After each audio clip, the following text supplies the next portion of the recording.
আচ্ছা বন্ধুরা, বলেন তো আমার মতো কারা কারা আছেন যে আমার মতো সকালবেলা হলে টেনশন করেন কে কী দিয়ে রান্না করবেন। তো সকালবেলা উঠে আমার একদম টেনশন হয়েছিল। কালকে আমার যত মশলা ছিল মানে আদা রসুন বাটা মশলাগুলো শেষ হয়ে গিয়েছিলো। তো সর্বপ্রথম আগে আদা রসুন বাটাগুলো আমি বেটে নিচ্ছি, কারণ এটাই আমার সর্বপ্রথমে টেনশন। আর এটা যদি ঘরের থাকে তাহলে রান্না করতে তো কোনো সময় লাগে না। তো আজকে চিন্তা করলাম কি রান্না করবো। তো আমি চিন্তা করলাম আজকে একদম টাটকা মশলা দিয়ে টাটকা একটা জিনিস রান্না করব।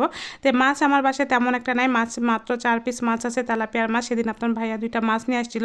আমার বাসায় তেমন একটা তেলাপিয়ার মাছ কেউ যদি পছন্দ না করে, বলতে গেলে আমি বেশি পছন্দ করি না, নাহলে আপনার ভাইয়া এবং আমার ছেলে দুইজনেই খুবই পছন্দ করে। আর আমার একটা মানে তেলাপিয়ার মাছের গন্ধ আসে, সেটার জন্য আমি খেতে পাই না। তো চিন্তা করলাম যে আজকে আমি একটু অন্যভাবে রান্না করি। আর সিমের বিচিটা প্রতিদিন আমি কিন্তু ভুনা করি, আর শুধু পেঁয়াজ দিয়ে ভুনা করি যেমন বুট রান্না করে। তো আজকে চিন্তা করেছিলাম মাছটা ভেজে নিব।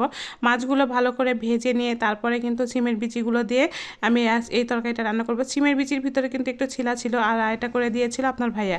আপনার ভাইয়া সবসময় চেষ্টা করে আমাকে হেল্প করতে। যাই হোক, আপনার সিমের বিচিগুলো যে আপনার ভাইয়া বেছে নিয়ে আসে এবং শাকটা, এই দুইটা জিনিস আপনার ভাইয়া আমাকে খুবই সুন্দর করে বেছে দেয়। তো এইটা দিয়ে আমি আজকে রান্না করব। এখানে সিমের বিচি অনেকগুলো নিয়ে নিয়েছিলাম, এখন পেঁয়াজগুলো ভালোভাবে তেলানে দিয়ে দিয়েছি।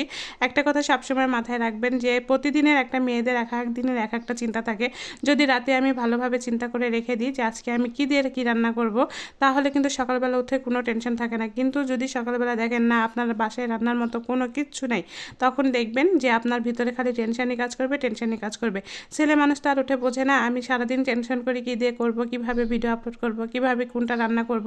যেদিন আমার রান্না থাকে না সেদিন তো দেখা যায় যে আমার একদমই ভিডিও করতেও ভালো লাগে না ওই দিন, যে আমি আজকে কী ভিডিও বানাবো, আজকে তো আমার রান্নাই নেই। তো আমাদের মতো মানুষদের কিন্তু প্রতিদিন হচ্ছে রান্না করতে হয়। তো আমাদের তো আর নিত্য নতুন কোনো কিছু থাকে না, প্রতিদিন প্রায় একই খাবারই থাকে। অনেকে বলেন আপু প্রতিদিন একই খাবার খান। তো আপু প্রতিদিন তো একই খাবার খাই না, কিন্তু আমাদের মতো মানুষের প্রতিদিন বিভিন্ন ধরনের খাবারগুলো থাকে না, ঠিক আছে। তো এখানে আদা রসুন বাটা যা যা ছিল সবই একদম টাটকা মশলা দিয়ে, সিমের বিচিগুলো একদম বাঁচা ছিল, চোচাগুলো উঠোনা ছিল, সেগুলো দিয়ে একটু ভালো করে কষিয়ে নিব। ভালো করে বলতে গেলে খুবই ভালো করে কষিয়ে নিব। যদি একটু ভাপ দিয়ে নিতাম তাহলে মনে হয় আর একটু ভালো করতাম। তো আজকে ভাপটা না দিয়ে কিন্তু রান্না করছি। এটা কিন্তু আমি প্রতিদিন মানে ভুনা করি পেঁয়াজ দিয়ে, শুধু আপনার ভাইয়া খেতে বেশি পছন্দ করে, যেমনভাবে বুট রান্না করে। আর এটা আজকে আমি এইভাবে হচ্ছে রান্না করতেছি, জানি না এইভাবে কেমন লাগবে, কিন্তু পরে যখন খেয়েছিলাম মাশাআল্লাহ অনেক ভালো লাগছিল।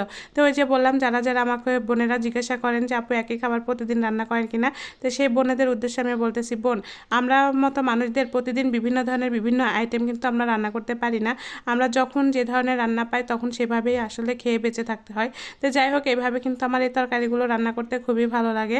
আর এই তরকারিটা কিন্তু আজকে আমি যে প্রথম খাবো তা না, এর আগেও এরকম করে খেয়েছিলাম, খুবই ভালো লেগেছিলো। এবং সিমের বিচির ডালও রান্না করেছিলাম, সেটাও কিন্তু খুবই ভালো লেগেছিলো। এর আগে আমি সিমের বিচির একটা ডাল রান্না করেছিলাম, সেটা কিন্তু মারাত্মক সবাই পছন্দ করেছিল। তো এদিকে আমার সিমের বিচি রান্নাটা হয়ে গিয়েছিলো। একটা কথা কি জানেন, যে আমি একটু এখানে মানে একটু ঝোল ঝোল রাখতে চেয়েছিলাম। যখন আমি তরকারিটা নামানোর পরে যখন আমি রেখে দিয়েছিলাম, পরে দেখি সব ঝোল শুকাই গেছে। যাই হোক, আমার বাসায় ঝোল ছাড়া কেউ পছন্দ করে না। তো আমিও চিন্তা করি ঝোল যদি না থাকে তাহলে কিন্তু একদমই ভালো লাগে না। তো এইদিকে কিন্তু আমি হচ্ছে আমার তরকারিটা রান্না করা হয়ে গিয়েছে। তো যদি আপনাদের ভালো লাগে অবশ্যই কিন্তু আমাকে সবাই একটু বেশি বেশি কমেন্ট করে দিবেন প্লিজ।